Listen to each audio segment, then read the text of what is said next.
Hi there, I'm Lyndon Thorpe, and this is the event 7 of our 13 event series, the Millionaire Mindset Breakthrough. And I can't believe that we are already 7 sessions in. It's amazing. Anyway, so far we've had a wonderful reception to our series, and today we're going to talk, hopefully, with a couple of guests who will arrive soon, I think. And I'm going to give you a short presentation. And the topic of our series today, our event today, is pricing your worth. Yeah. This is one of the most difficult things of all for people, especially starting out with their own business. And yes, talking to many coaches, I find that I'm surprised that they are really scared to put their prices up, to command bigger fees than other coaches and so on. And so today we're going to talk about that and really try to get in touch with the values, our personal values, because I think many people are compromising their values. So let's get started. Our guests will arrive, I hope, soon. And I'm going to get started by giving you a small presentation, which will set the scene for when our guests arrive, and then we can talk to them. Okay, so yeah, name any price for your know-how, knack, and razzmatazz. I love this word, razzmatazz. And my campaign is called Escape the 9-to-5 Grind. And I'm very interested in embodied pricing through presence. I'm an embodiment mentor. I work with the body. I work from the inside out. I also create products that will help this inner transformation. One of them is called Lodestone. And I also have joined forces with a company called Zinzino to bring science to the transformation. So Zinzino is an amazing natural health company that works from blood tests, in-house blood tests, and then provides natural supplements to change the results, perhaps, unless your results are perfect, to change those results. So it's a great alliance, and I'm very, very happy to be part of Zinzino. Let's move on a little bit. Yes, there are a few questions here. Yeah, I'd like you to think about these, and then later on we'll ask our guests to talk a little bit about these. Where do you feel the tension between your pricing and your positioning? Now, by positioning, I mean your, if you like, your role or your business image, if you like, your positioning. As I mentioned, I'm an embodiment mentor. So the body is my positioning and the spiritual aspects of the body. So, yeah, go ahead and do a little body scan. Do you feel it in your throat? Do you feel it in your gut? Shoulders? Where do you feel this tension, this conflict between the price you're asking for your services or products and your positioning? It's a really important question.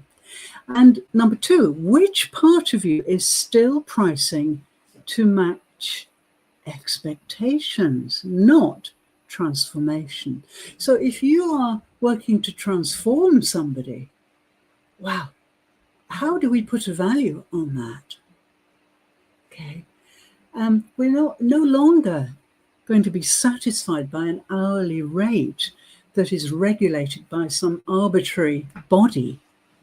We want value to be exchanged for value. The digital revolution. We have to change these outmoded ways of doing business. So, yes, if this is a question which interests you, please write down a sentence that reflects your truth. Which part of you is still pricing to match external expectations, not the transformation that you believe you can bring to your clients? And thirdly, when did your intellect override your intuition in a pricing decision? And what did it cost you? Yeah, we seem to have shelved the intellect, but it is one of our most fundamental tools. And I work all the time to help people to get back in touch with their gut feelings. They are absolutely the most important. And the good thing to do here, if you're interested in talking about this question, is to use a journal. Yeah, journaling is great if you want to really get to the nub of how you feel in your own space. Nobody else will ever see it. And I find it incredibly valuable. I see one of our guests has arrived. Oh, welcome. Welcome. I'm just going to continue on with my little presentation and then I'll introduce you and we'll get chatting. Okay? Okay. So, yeah, the razzmatazz, the know-how that we each have. We each have incredible talents and perspectives, and people forget that we are each unique. We are each totally unique. And this image here kind of expresses our uniqueness and how in this digital age we can actually make a living from this uniqueness, and a very good living too. So a few statistics for those of you who really thrive on that kind of thing. 85 million jobs could be displaced by automation by 2025. That's a little bit out of date now, but it's happening. And I think by the end of this year, this will come true. While 97 million new roles will emerge, they're going to require different skills, retraining, leaving many traditional jobs obsolete. 50% of the US workforce is expected to participate in the gig economy by 2027. That's only 18 months off. This flexibility and the non-traditional model is now the main thing in the States. 70% of routine-based jobs are at risk of automation in the next 2 decades. So, you know, roles are very vulnerable. And of course, we've got AI to think about too. And finally, by 2025, 50% of all employees will need reskilling as the adoption of technology increases. And this will really affect current job skills. I have been a careers advisor at university level, and I've researched competencies these days. They're emerging all the time, new competencies, which are all related to AI and how we work with AI. And there are hundreds of them, and this is growing. Yeah. So these are things we have to really think about. A quotation always gets me thinking. I love Khalil Gibran, who's a great business hero. Your work is your love made visible.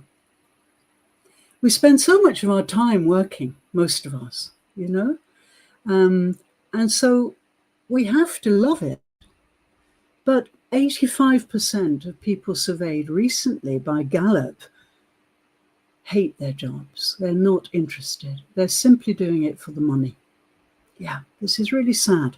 But it points up how important it is to do what you love and get paid for it. And this quotation I love too. Turning your skills into income is about creating value for others. Focus on solving problems and delivering results. So yes, value is about results in my book. It's not about an hourly rate or even about how long it took me to get the results. It is about the results. And this culture is really becoming very strong now. Yeah, if you take some steps to into the limelight of the internet, we're going to talk to Gail in a minute, who has done this a long time ago as a self-employed person on the internet. Then, of course, there are many fears and risks. And the hourly pay thing, which I've mentioned, is a kind of conspiracy, you know, an hourly rate. I settled for it. I can't believe I did now. Now I've been retired for 2 years and earning what I feel I'm worth. But this is what most people settle for. And of course, there are many success stories of internet stars, people like Tim Ferriss, Michelle Schroeder-Gardner, Making Sense of Sense, which is such a famous book, and Paula Marie Roberts, who in fact was my coach for a year, and she's a results-driven marketer. We can use vision casting to create an ideal life, visualization, I teach that. And we can transform the negative into positive, and we can transform the positive into potential, which can then go out and work for you. So all of this requires concrete steps. Yeah, you may have a passion, and that's great. We do need the fire of passion. But if you don't have a fuel source to keep the fire burning, you may give up. Last year, 2024, only 4% of new businesses on the internet survived. I was one of them, so I'm very pleased. But yes, we need commitment. If we have a dream and we want that dream to come true, we have to make a commitment, which means every day, and especially at the beginning. I've been working now solidly for a whole year, every single day, hardly any time off at all, to establish my ideas, my platforms, and so on. It takes huge commitment to do that. So I really recommend that you take your first step today, because now is the time. So if we look more generally at this and peel back the social layers, try to silence the social voices that disapprove, and the external expectations which weigh upon one, I'm afraid I've thrown all those to the wind. Many people disapprove of what I'm doing, but I'm doing it and I don't care. So I've become self-dependent and beyond any kind of expectations from anybody else. So we've got to take down the social masks that we wear. We have huge wardrobe of these to fit in, to get approval. If you're going to strike out and do something original, you've got to develop a thick skin. Your passion, I've mentioned. You've got to think about your know-how and your unique knack, whatever it may be. And I believe every human being has a unique know-how and a unique knack. And yeah, you've got to let your razzmatazz shine. Love this word. So you can see we've got some very happy people here who are doing what they love, like me. So what about the next steps? Yeah, you may dream about these things, but to make a business work, you've got to take steps. It's all about action. I'm sure Gail will agree with me later about this. It's no good sitting back and dreaming and daydreaming and wishing and then blaming that it's not happening. You have to get out there and do it and show up. This is a big phrase at the moment, isn't it? Show up and be there. Yes, for the last 6 months, I've been doing live sessions on LinkedIn 7 times a week, every week. Yeah, that's commitment, and I love it. It's tiring sometimes, but I absolutely love it. That is commitment, and people notice that. Just a little word about these events. We've got 13 events. We've worked our way through 6. I can't believe it. It's gone so quickly. But you can see we break the chains of the 9 to 5. Then we talk about gratitude. Then we talk about unique skills and how to monetize them. Then goal setting, and I teach mindful goal setting, not external goal setting. For me, goals have to fit with your inner self. I'm an inside-out transformation mentor, as I mentioned earlier. The hourly rate, yes, the paycheck, we really took this apart in event 5. And then last week we talked about the digital empire that you have to build if you're going to be successful. You need websites, you need domains in your name, you need social media platforms. You have to have an amazing empire to really get out there. And today we're talking about uniqueness. And we still have to look at these, which are very interesting, how to be very creative, and especially content, how to have a network and community that supports you. Resilience. This is number 10. Event 10 is really important. You have to be resilient. Yeah, you have to just keep going no matter what goes wrong. Things go wrong. You have technical problems. You have all sorts of problems. Money runs out. You've got to keep going somehow. So to do that, you need great health. And in my book, health is wealth. Yeah, we all have an ideal model of life, how we want to live, how we would live if only money didn't get in the way. So this whole series of events is leading you to the blueprint, the Millionaire blueprint, which I'll be handing over to you in event 13, which puts all this together, gives you concrete steps to take and get out there, and also training that I offer. I'd just like to tell you that, yeah, I mentioned websites. In the last 12 months, I've built from scratch 5 websites, which I run, maintain, and write for regularly. I've got the Millionaire Mindset Roadmap, which is strategic thinking for novice millionaires. I've got a digital nomad site, Flourish Right Consult. I've got a spiritual site. I'm a Buddhist, very strong Buddhist. And so I teach through the Buddha teachings how to attract wealth. And this is First-Hand Life. This is for newcomers to internet business. And then finally, this is my Escape the 9 to 5 Grind campaign site, where I have all my training that I share on LinkedIn, mostly. LinkedIn is my main platform. I also have products. I've just released my first product called Lodestone 1. And this is a 30-day guided experience. It's audio, it's an audio journey. There is an ebook to go with it.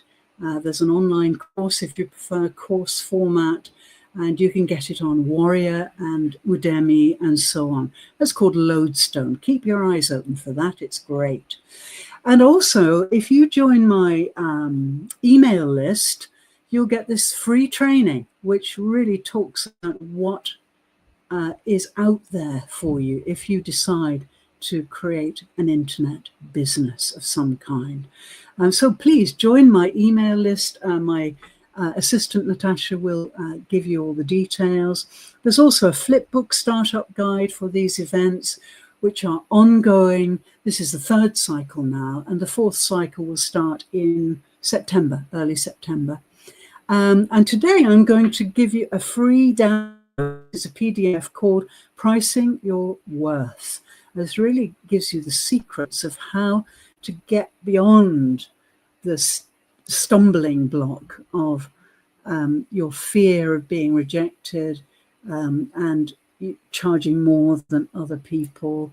There's some great tips in there. You can also get lots of other things from me, including the Escape the 9-to-5 Grind e-workbook, which follows these events, or rather the events follow it nowadays. This is standalone. So if you don't like events or you don't want to show up all the time, you can do these 13 steps with an e-workbook full of videos, audios, you name it. Every kind of learning you will find in this e-workbook. Nearly there. And my legacy partnership is something that you can access. This is a humanitarian launch to get people who have the means to create an online business, have the money to do the training and set up, to sponsor someone who will never, ever be able to do it. I'm in touch with lots of agencies, and we are finding people who are so worthy of doing marketing training, getting digital skills, and making a bright future for themselves. So if you're interested in joining in this movement, then please DM me and I'll tell you more about it. This is my training. It's called the Millionaire Commitment Path. There are 3 tiers, and they address each level. Beginner, the awakening. The accelerator is someone who's maybe started but stuck. And the unshakable is someone who really wants to scale. Know any more about it? Yeah, this is the live e-workbook, which really is standalone, and it's an incredible resource. You buy a lifetime license, and I'm constantly changing it. As I run the events, I put new videos on, new audios, new articles. As I grow, it grows. So if you want to grow with me, buy a lifetime license and let's do it. Nearly there. Now, finally, please, I'm giving you so much information, but please book an embodied wealth discovery call with me. You can book now. The calendar is open. Natasha will provide it in the chat. This is the booking form. It's very simple. And I will talk to you and give you lots of inspiration. Okay, so are you ready to stop undervaluing yourself? Yeah, I used to do it too. I'm guilty. I did it. But when I turned inward and stopped being so concerned with the exterior of life, and I started to work on my breath and my spine and my nervous system, then I created Lodestone, which is my product. But I also decided I was worth a tremendous value from many, many points of view. I stopped being competitive. I'm unique. How can I be competitive? I started charging based on transformation that I guide. And my offerings reflected my alignment, not some kind of approximation. No more compromising my values. So if you're ready to price from presence, please join me You can book a mentorship conversation with me today, and you can lead from within. And if you don't have digital skills, I run a webinar once a month. This month it's on the 28th and 29th, and you can get a website and a domain free within 90 minutes. We can build the site and you're off. Okay, so let me know if you want to know about that. So thank you so much for listening to my presentation. Let me close that down and let me welcome Gail. Welcome, Gail. We made it at last. We've been trying to do this for a while. And I can see that you're not so well. I'm sorry about that. If you have come with a cold. No, Lyndon, no, I'm absolutely well, but the weather here in Cape Town is horrid. It is storming, the rain is pouring, the wind is blowing, it's freezing cold, and that's why I'm all just wrapped up tight and warm. Yes, I can see the weather in Cape Town right now is awful. You poor thing. I didn't realize you were in Cape Town. Gosh. Well, I'm in Japan, as you know, so we're both at extremes of the world, which is amazing. Oh, I'm so sorry you're cold. I have to tell you, it's been 40 degrees here today. It's been so hot, and I'm kind of sitting here posh on the top half, but shorts on the bottom half. So hot here, really. So let me just introduce you to our audience. Gail has an amazing IT background as a business analyst and a business intelligence specialist. I love this. She moved into marketing and sales for a number of years, and since the early 2000s, she's been in organization development, specializing in IT, digital marketing, sales, and human capital strategy. Love it. She's been in her own business since 2002. And at the moment, she's focusing on applying organization development principles and concepts to make digital transformations more successful. So please tell us more about this. I'm fascinated, especially by the business intelligence. Can you say a few words about it? Well, being an IT person and being a numerate kind of person and deeply analytic, I kind of fell from computer programming because I was programming financial systems. And I got to understand the kind of financial decisions that organizations were making. So it was then a fascinating thing for me to be able to develop financial models to help organizations make data-based decisions. Right. So got it. Wow. That's really what it's about, is developing models that enable managers to make better decisions based on the data that they have available. Right. Right. And so, you've worked at this intersection of digital and human systems for decades now. Where do you personally feel the tension between pricing and positioning is? Okay, well, I have a fairly simple philosophy on that. And this is not devaluing my worth. But it is, people will pay you for the value that they perceive they're going to get from you. Mm-hmm. Yes. So one of the things we have to do is to learn to be able to put in money terms what the value is that we are offering to the people that we're selling to. Yeah. So it's really about their perception, and how much they'll pay us will depend on how well we have helped them make that transition from Right. money per hour to money for value.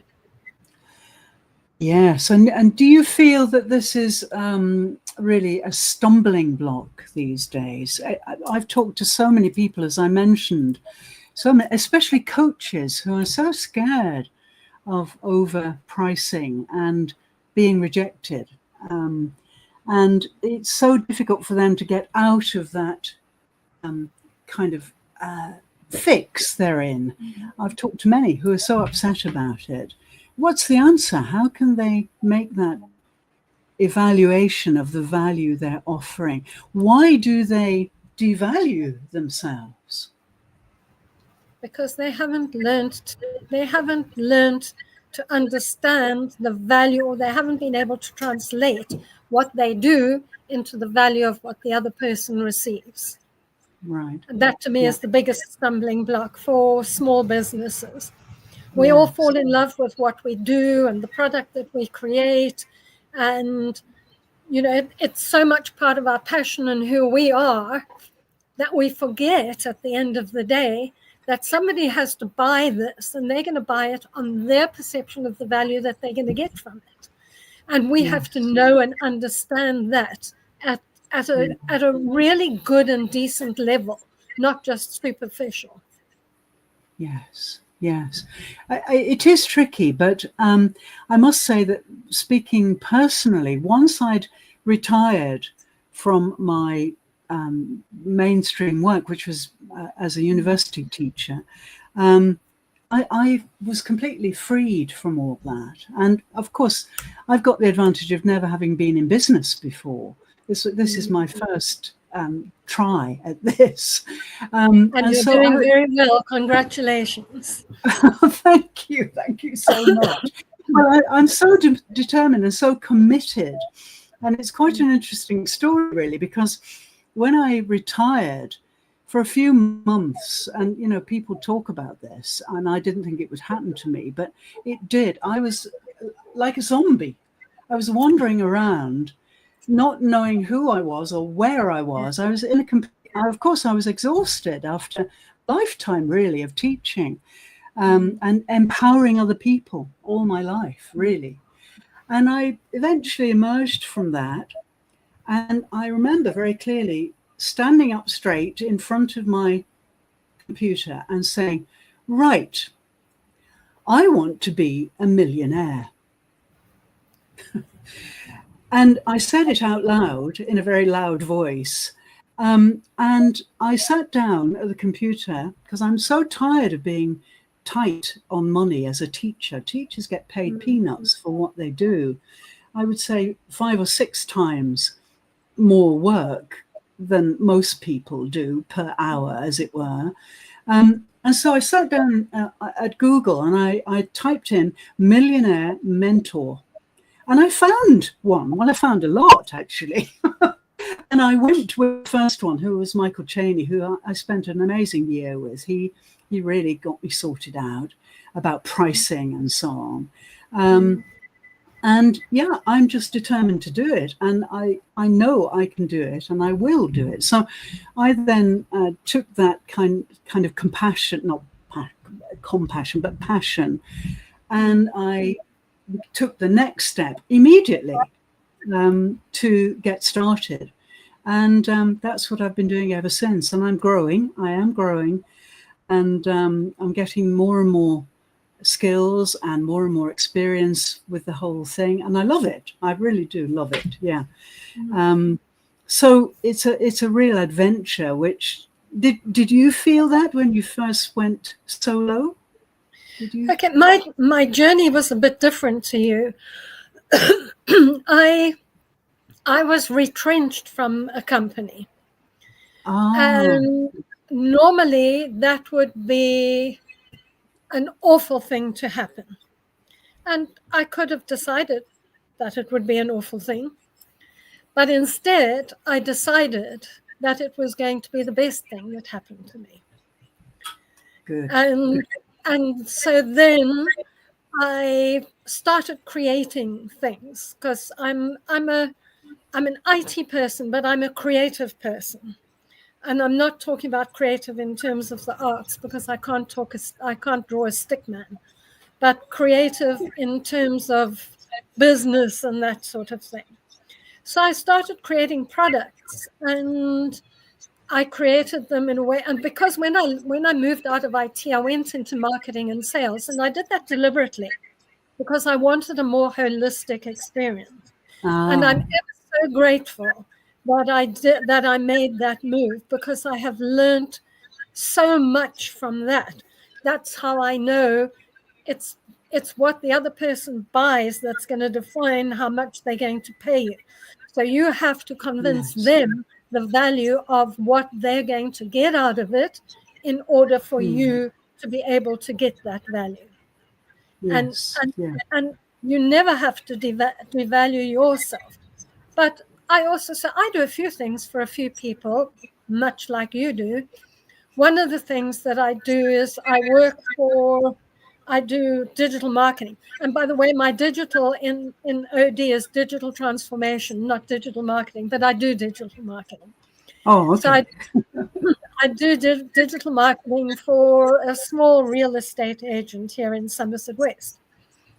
Now, I know that the value of that to that person is much less than when I'm delivering a digital transformation journey to a bigger organization. And Right. so I don't price myself unrealistically across those two. Um, if I want, and I do want the business doing digital marketing, because I think it's such a valuable experience in today's market. So I want Yes. that, but I know that the value of that is much lower, like 10 times lower than I can get if I'm working in digital transformation. So Right. it's balancing and knowing the value that I'm delivering at at those different levels, rather than just saying valuing me. Right. So this is really interesting, because this is really just marketing, isn't it? Altogether. I mean, I always thought that marketing was something not for me. I thought it was something that business people did.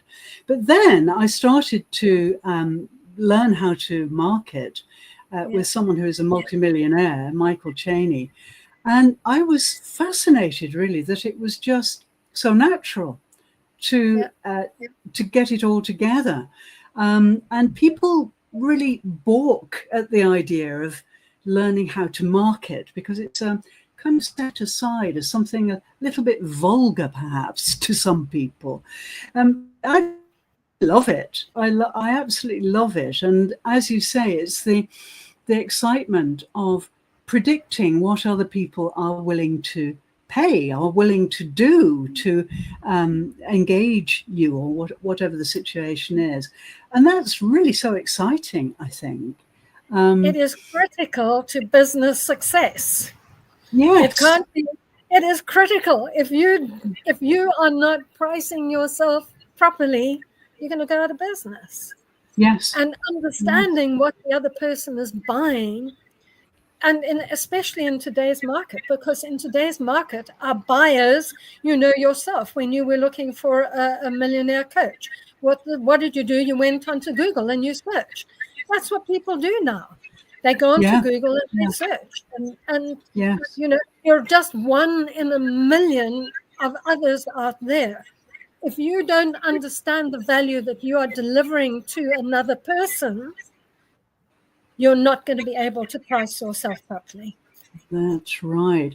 So, do you think then that in terms of coaching, because it Mm, seems to me that the coaching community are yeah. really suffering from this lack of understanding of what their value Mm. is, and what they are offering. Do you think that this is changeable? Do you think that people are going to change, or are they always going to hide behind the rejection? Why do people fear such rejection when the market is so huge? If we think about nearly 8 billion people, and nearly 4 billion people are online now. you know. So I can't understand why they fear this rejection so strongly. I get rejections, but it kind of spurs me on, really, because I'm determined to get what my value is. And as someone who's spent a whole lifetime as an academic and as a teacher, my value is huge, and I don't have any qualms with that at all. But talking to younger coaches, I felt that it's very unlikely they were going to jump out of that mindset, really, and they were going to always be overworked and underpaid, therefore. And also, this would really squash any development in that valuing direction. And that's why this event, I think, is so important, the price you're worth. As you say very clearly, it's about understanding what you have produced and what kind of results you can bring for others. And they don't seem to do that. So it's a bit challenging. Lyndon, it's a matter of choice. They can choose to be stuck in that hole, or they can choose, and I think this is part of your story, is the choices that you make and listening to your intuition. The choices we make define where we end up. We can't blame it on anything or anybody else. It's a choice that we make. Yes. And they can choose to be stuck where they are, or they can choose to climb out of it. And you climb out of it by finding yourself another coach who will help you to get yourself out of it, by exploring around, by understanding the people that you're wanting. We're living in a customer-centric world. If we are not bothering to even understand our customers, we don't stand a chance. And I'm afraid I don't have huge sympathy for people who refuse to get out of their stuckness, because there are ways out of it. Yes. I think this whole blaming thing is endemic, really. I think human beings nowadays, with all the conveniences and comforts that they have lost their sense of awe, their sense of gratitude, and they just replace it with fury. You know, we've seen the kind of the driver fury, road rage, you know, is a good example of that. They've just completely lost their sense of appreciation of anything, and they blame everybody for everything. So it's awful, really, isn't it?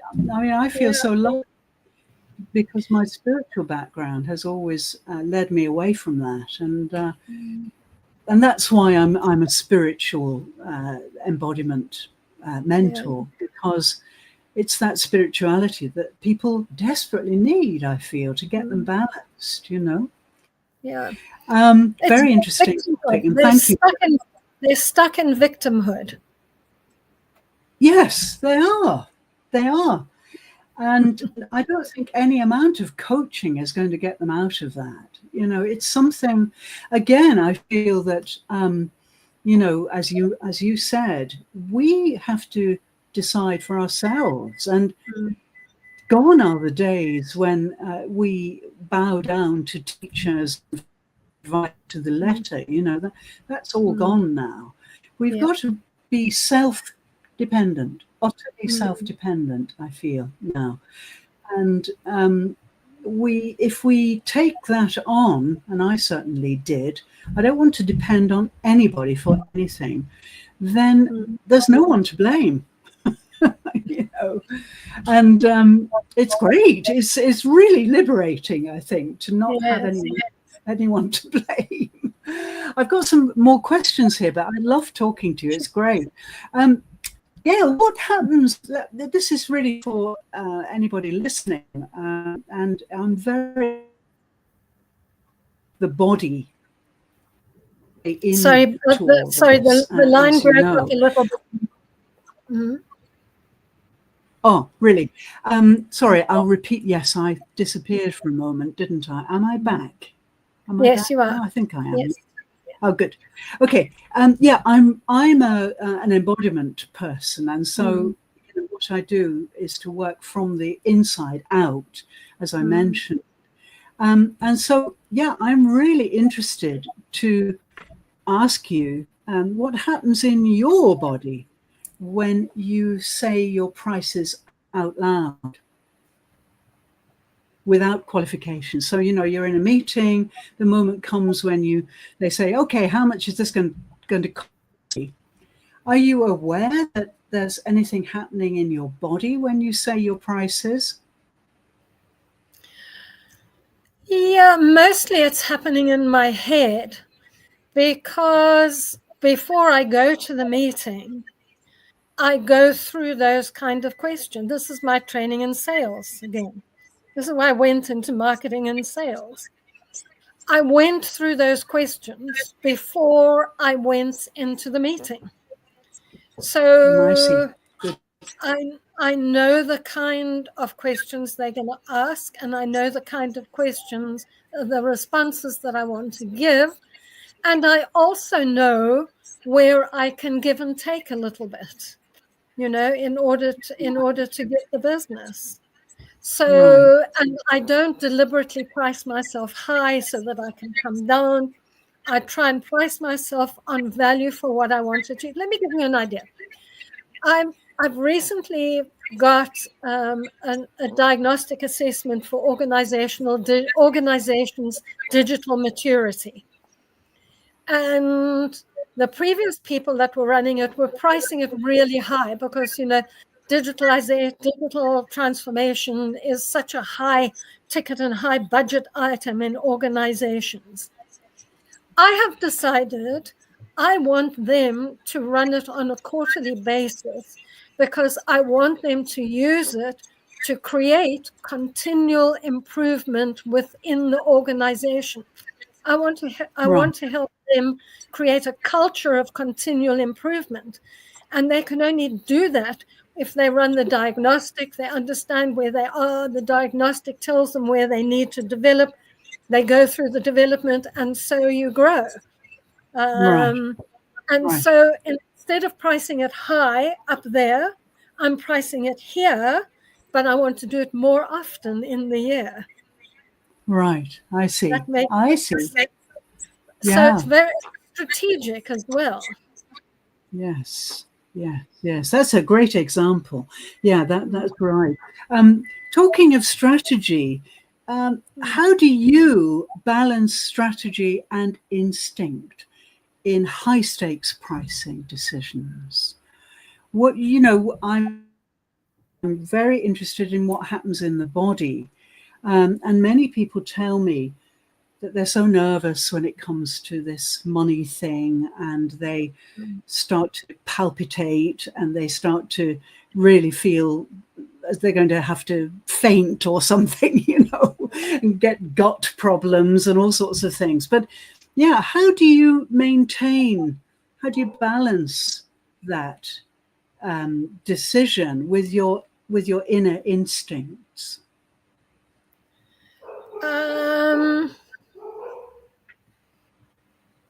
I think I'm first and foremost strategic. I'm a very head person. Right. I'm deeply analytical. Yes. So I'm a very head person. So first of all, I will be really strategic about it. But I do a lot of meditation and looking for instinctive things. Right. And sometimes, like happened to me yesterday morning, I went to bed at my normal time. I woke up at 1 o'clock in the morning with this idea that I immediately just put on paper all the things that I wanted to put down, the things that were giving meaning to me. And then yesterday morning, I sat and put method and words around it. And by the way, I use ChatGPT a lot in those instances. Right. Me as too. long as Me too. I know what Great. I want, then I use Yes. ChatGPT to help fill in the gaps. Yes. And also to give different ideas on it.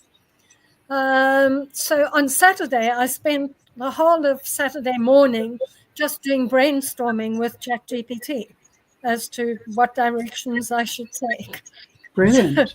I'm a very Brilliant. Yeah. head, I'm a Well, very head person. Sorry. well, I was going to say, it sounds to me as if you're rather like me. That's the kind of thing that I do. I wake up in the middle of the night with this superb idea, and then immediately start talking to ChatGPT. I call her Juniper, and yeah, we go on and on and on. Then I get more and more excited.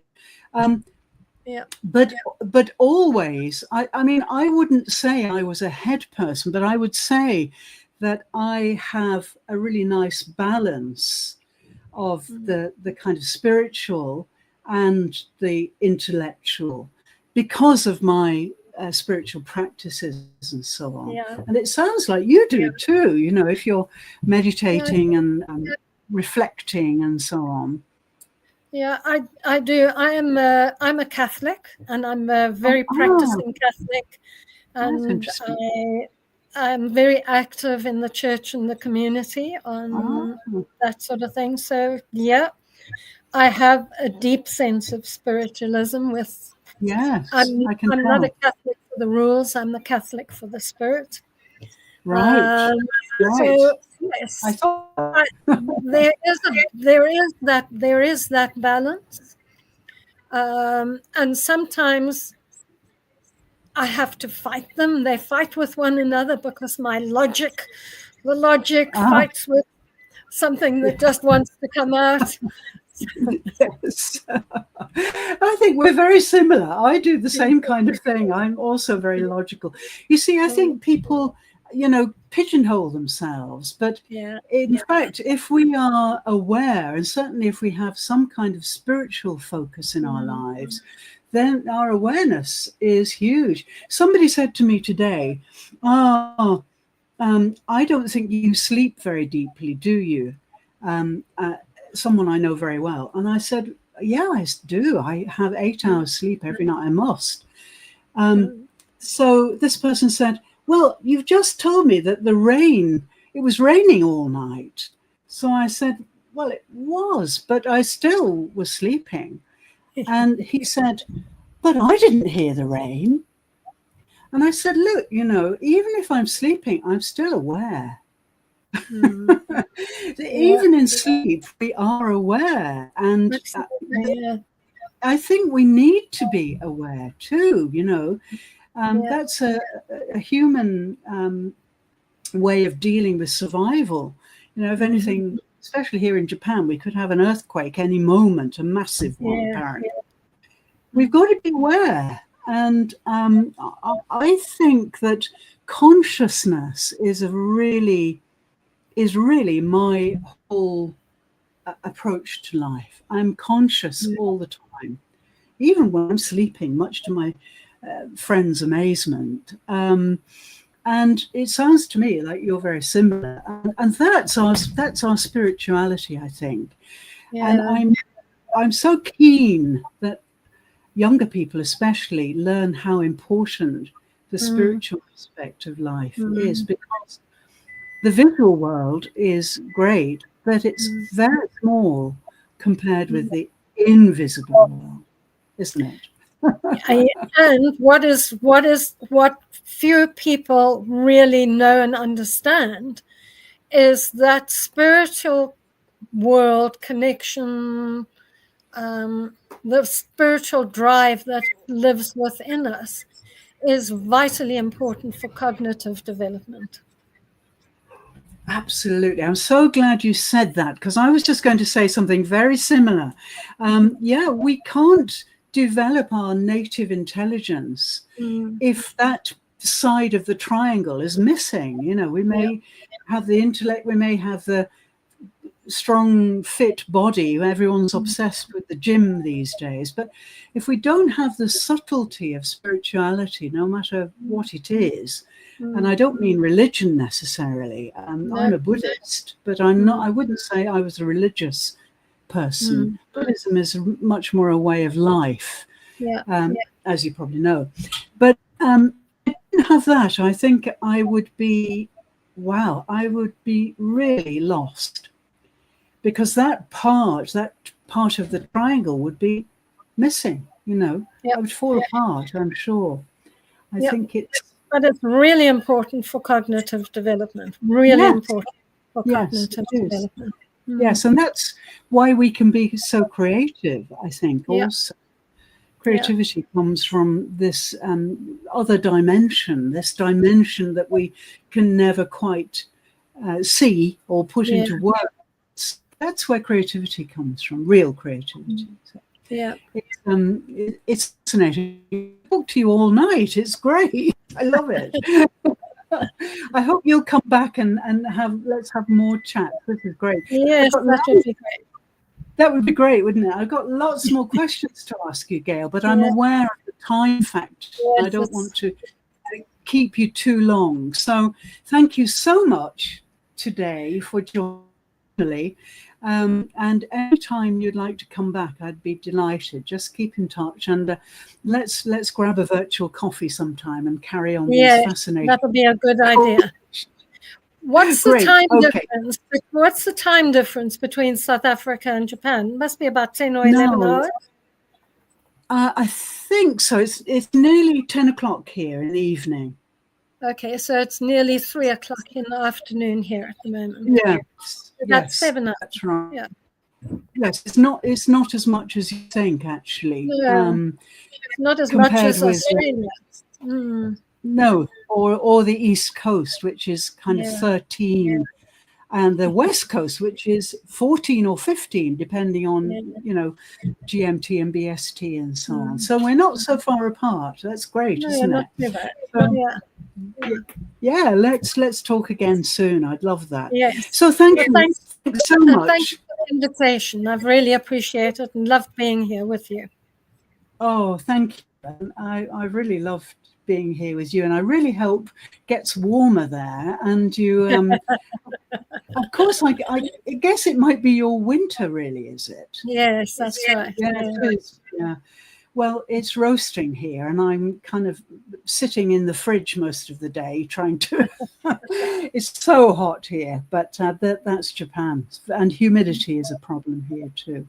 So thank you so much, and please take care and get warm, and I'll speak to you very soon. Thanks so much, Gail. Thanks. Enjoy your evening. Bye. I will. Bye-bye. Oh, that's wonderful. Oh, there we are. I was very sad to say goodbye to Gail. That was great. I knew we had so much in common. So this really is the first time we've spoken at length. And I've got so much to learn from her. She's so experienced, and I'm such a newbie, really, in many ways. But it was great. And yeah, I hope you've learned a lot from our conversation, and that if you are purveying a service or a product, that you will really analyze. Yes, the analytical is so important, as she said. Analyze what your offering is truly worth to the person you're offering it to, or the organization you're offering it to. And for me, you know, we can't do this if we are not self-employed. We have to really strike out from the escape from the 9-to-5 grind. My campaign is called Escape the 9-to-5 Grind, as you know. We have to really strike out from that so that we can truly command our value and get results. The results are what will make everything, you know, balanced in any business situation. So thank you so much for joining me. And next week, we're going to be looking at, just let me check my notes and see the exact detail. Just one second. Here we are. Yes. So we're going to be talking next week in event 8 about Yes, the millionaire work ethic. Now, this is really key too. I mentioned this in my introduction before Gail joined us. Consistency is the millionaire's work ethic. Yeah. You've got to show up, and you've got to keep showing up. And it doesn't matter whether you're sick or you've run out of money or whatever it is, you have to keep going.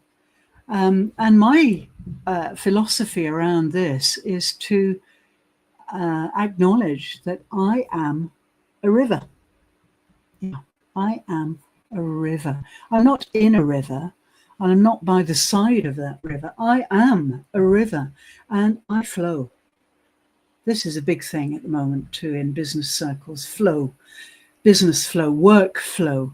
We've got to keep flowing. And if we do keep flowing consistently above all the obstacles or around them, and even in drought, rivers don't stop flowing, they go underground and flow there. We keep going towards the ocean. We've just got to keep going, and that's the way you're going to become a millionaire. I've spoken to many millionaires and multimillionaires, and they all say the same thing: consistency. Your brand, your presence, if it's constantly there, you will become part of the whole landscape of business. And nothing can replace that in my book. I know I've got to keep going no matter what. Of course, I get tired, but the river flows on, and I'm lucky because I can use lots of spiritual helpers and strategies and so on, and I can use those too. So mindfulness, I'm a mindful educator, I'm a meditation teacher, and so please, if you want to know how to develop resilience and keep flowing no matter what, no matter how many setbacks. I've had a lot of setbacks in the last 18 months, lots. But I've flowed on over them, around them, and I'm still here. And I'm proud that I didn't lose my balance and give up. People give up very easily. So don't give up. Don't sell out your ideas. Don't stop flowing. Come and talk to me, and I'll give you some tips on how you can ensure that. And you can see here, the ticker at the bottom is saying, reminding you that you can book a 30-minute Zoom session with me. Natasha, my dear assistant, will give you the link, the Calendly link. No, not Calendly, Google. I've changed to Google now. The Google link to my calendar. And I'm ready and willing to talk to you about the next steps for you. Tailor-made. Thank you so much for joining me. I look forward to meeting you again next week. We'll have some interesting guests, and we'll be talking about the millionaire's work ethic. Thank you so much. Bye.